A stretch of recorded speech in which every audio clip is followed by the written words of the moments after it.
yaitu tentang masalah mengqadha salat witir. salat witir. Dan memang ini ada hadisnya dan ini diperbolehkan dan itu yang dilakukan oleh Rasulullah sallallahu alaihi wasallam. Dalam hadis disebutkan, kana Rasulullah sallallahu alaihi wasallam idza fatahu salatun minal lail limaradin au ghairiha shalla minan nahari 12 rak'ah.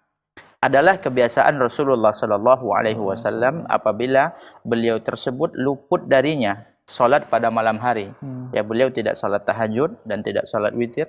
Beliau tersebut mengqadanya atau melakukan salat ya pada siang hari. Baik. Ya, dan boleh dilakukan pada pagi hari setelah salat subuh. Baik. Sebagaimana yang ditanyakan oleh saudari kita tadi.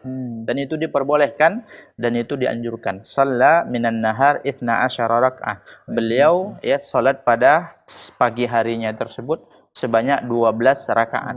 Ya, jadi itu sudah sesuai dengan apa yang dicontohkan oleh Rasulullah sallallahu alaihi wasallam. Wallahu a'lam. Baik.